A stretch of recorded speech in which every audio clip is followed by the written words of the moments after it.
नमस्कार दोस्तों, आप सभी का हमारे भक्ति एंड फन वीडियोस चैनल में स्वागत है। आज मैं आप लोग को साल 2024 की मार्च में फाल्गुन पूर्णिमा कब है, उसकी पूजा विधि, मुहूर्त और कथा सुनाने जा रही हूँ। तो चलिए भक्तों, श्रवण करते हैं। पूर्णिमा का दिन बेहद शुभ माना जाता है। इस साल यह 25 मार्च को पड़ रही है। मान्यताओं के अनुसार भक्त इस दिन भगवान विष्णु की पूजा करते हैं। ऐसा कहा जाता है कि जो साधक इस दिन का व्रत सच्ची श्रद्धा के साथ करते हैं, उन्हें समृद्धि का आशीर्वाद प्राप्त होता है। इस दिन के व्रत को लेकर कई सारे नियम बनाए गए हैं, जिनका पालन बेहद जरूरी है। फाल्गुन मास की पूर्णिमा बहुत ही विशेष मानी गई है। धार्मिक मान्यताओं के अनुसार फाल्गुन मास की पूर्णिमा का व्रत रखने से अनगिनत आशीर्वाद मिलते हैं और जीवन की सभी समस्याएं दूर होती है। इसी वजह से लोगों को इस दिन का व्रत रखने की सलाह दी जाती है। यह व्रत भगवान विष्णु और धन की देवी माता लक्ष्मी की पूजा के लिए समर्पित है। अब चलिए भक्तों, फाल्गुन पूर्णिमा का पूजा शुभ मुहूर्त श्रवण करते हैं। हिंदू पंचांग अनुसार फाल्गुन पूर्णिमा 24 मार्च 2024 दिन रविवार सुबह 9:54 पर शुरू होगी।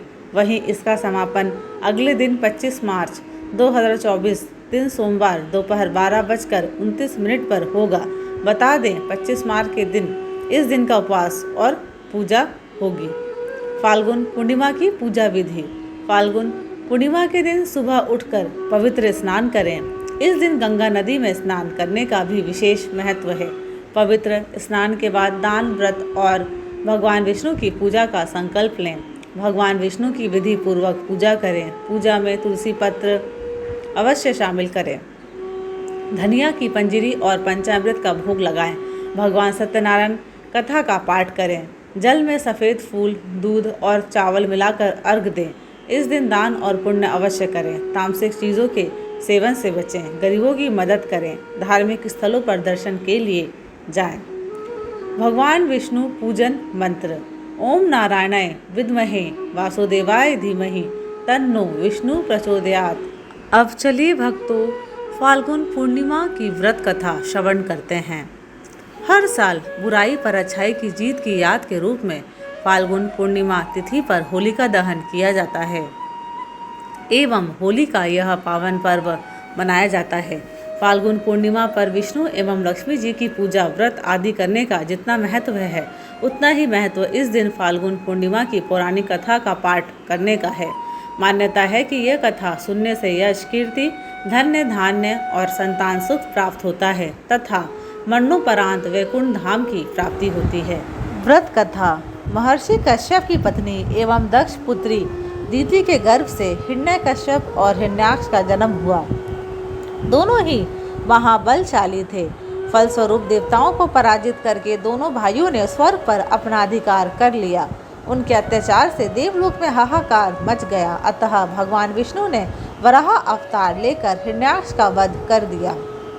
अपने भाई की मृत्यु से क्रुद्ध हिरण्यकश्यप भगवान विष्णु को अपना शत्रु मान बैठा और उनसे प्रतिशोध लेने के लिए भगवान ब्रह्मा की तपस्या करने लगा। उधर हिरण्यकश्यप की अनुपस्थिति में देवताओं ने दैत्यों पर आक्रमण कर दिया और स्वर्ग पर पुनः अपना अधिकार प्राप्त किया। हिरण्यकश्यप की पत्नी कयाधु उस समय गर्भवती थी, जिसे देवराज इंद्र ने बंदी बना लिया। वो कयाधु को लेकर अमरावती जा रहे थे। तभी मार्ग में उन्हें देवर्षि नारद मिल गए। नारद जी इंद्र के साथ कयाधु को देखकर बोले, देवराज, आप इसे लेकर कहाँ जा रहे हैं? ये सुनकर इंद्र ने कहा, हे देवर्षि, कयाधु गर्भवती है। इसके गर्भ में हिरण्यकश्यप जैसे दुष्ट आत्मा का अंश है, जिसका वध करके मैं इसे छोड़ दूंगा। इस पर देवर्षि नारद बोले, इसके गर्भ में तो श्री नारायण का परम भक्त है, अतः इसे छोड़ दो। इंद्र नारद मुनि की ये बात सुनकर देवराज ने कयाधु को छोड़ दिया। देवर्षि नारद हिरण्यकश्यप की पत्नी को अपने आश्रम में ले आए और बोले, बेटी, जब तक हिरण्यकश्यप की तपस्या पूरी नहीं हो जाती, तुम निश्चिंत होकर यहीं रहो।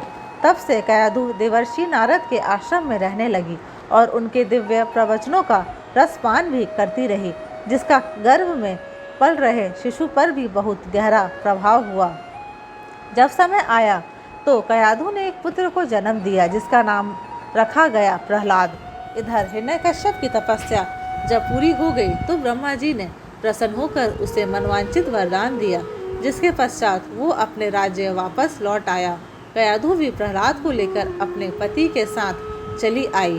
प्रहलाद जब थोड़े बड़े हुए तो एक श्रेष्ठ गुरु के मार्गदर्शन में उनकी शिक्षा का प्रबंध किया गया। एक दिन जब हिरण्यकश्यप अपने समस्त मंत्रियों के साथ बैठे हुए थे, तभी प्रहलाद अपने गुरु के साथ वहां आए और पिता को कृतज्ञता पूर्वक प्रणाम किया। ये देखकर हिरण्यकश्यप अति प्रसन्न हुआ और बोला, वत्स प्रहलाद, तुमने अब तक की शिक्षा के दौरान कौन सी सबसे अच्छी बात सीखी है, मुझे बताओ।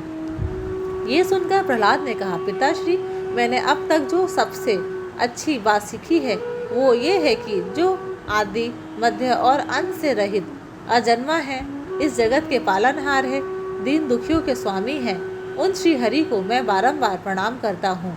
ये बात सुनकर हिरण्यकश्यप क्रोध से लाल हो उठा। उसने प्रहलाद के गुरु पर चीखते हुए कहा, अरे मूर्ख ब्राह्मण, तूने मेरे इस बालक को मेरे परम शत्रु का गुणगान करने की शिक्षा क्यों दी? प्रहलाद के गुरु ने कहा, दैत्यराज, आप क्रोध त्याग दें, ये बातें मैंने आपके पुत्र को नहीं सिखाई। ये सुनकर हिरण्यकश्यप आश्चर्यचकित हो गया और बोला, पुत्र बताओ, तुम्हें ये उपदेश, ये शिक्षा किसने दी है? प्रहलाद बोले, हृदय में स्थित भगवान विष्णु ही तो संपूर्ण संसार के उपदेशक हैं, उनके अतिरिक्त कोई किसी को कुछ नहीं सिखा सकता। ये सुनकर हिरण्यकश्यप क्रोध से पागल हो उठा और बोला, अरे मूर्ख, मेरे सामने ये विष्णु कौन है? तू क्यों बार बार उस दुष्ट का नाम ले रहा है?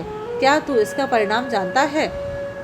हिरण्यकश्यप ने प्रहलाद को बहुत समझाया, मृत्युदंड का भय दिखाकर भी विष्णु भक्ति से दूर करना चाहा, परंतु प्रहलाद के मन से भगवान विष्णु के प्रति श्रद्धा तनिक भी कम ना हुई।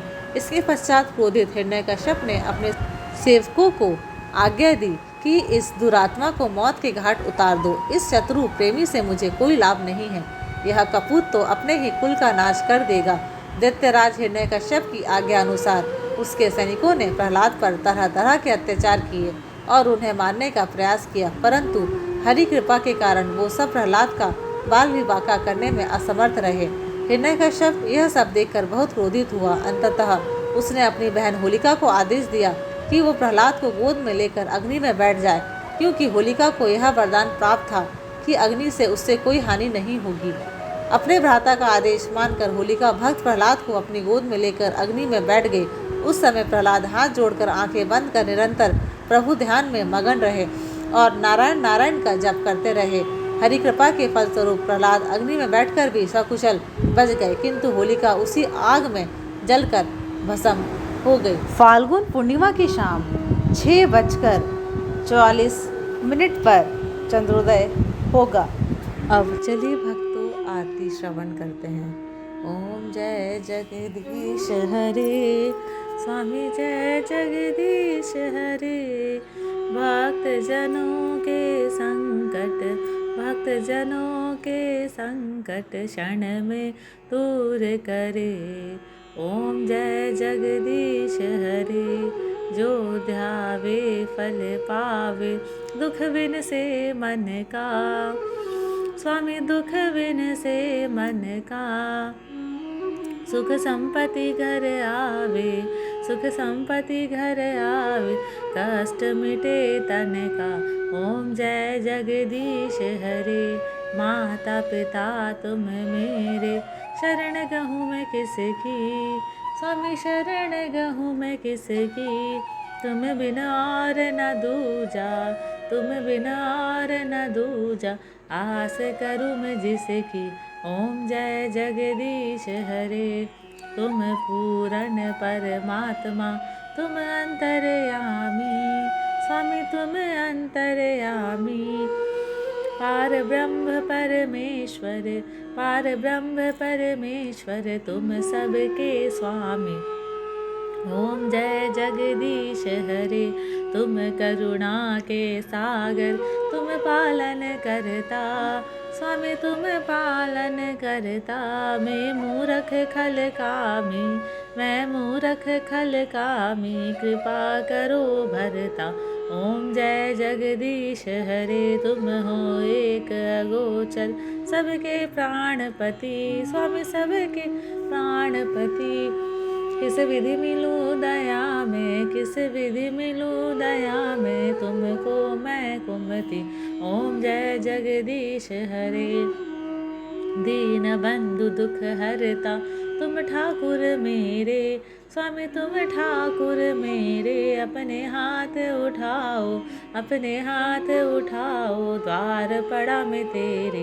ओम जय जगदीश हरे। विषय विकार मिटाओ, पाप हरो देवा, स्वामी पाप हरो देवा। श्रद्धा भक्ति बढ़ाओ, श्रद्धा भक्ति बढ़ाओ, संतन की सेवा। ओम जय जगदीश हरे। तन मन धन और संपत्ति सब कुछ है तेरा, स्वामी सब कुछ है तेरा। तेरा तुझको अर्पण, तेरा तुझको अर्पण, क्या लागे मेरा। ओम जय जगदीश हरे। जगदीश्वरी जी की आरती जो कोई नर गावे, स्वामी जो कोई नर गावे। कहत शिवानंद स्वामी, कहत शिवानंद स्वामी, सुख संपत्ति पावे। ओम जय जगदीश हरे। ओम जय जगदीश हरे। स्वामी जय जगदीश हरे। भक्त जनों के संकट, भक्त जनों के संकट क्षण में दूर करे। ओम जय जगदीश हरे। बोलो विष्णु भगवान की जय, लक्ष्मी नारायण की जय। धन्यवाद। आशा करती हूँ कि आपको मेरे वीडियोस पसंद आते हैं। अगर आपको मेरे वीडियोस पसंद आते हैं तो प्लीज़ लाइक, शेयर और सब्सक्राइब ज़रूर करें।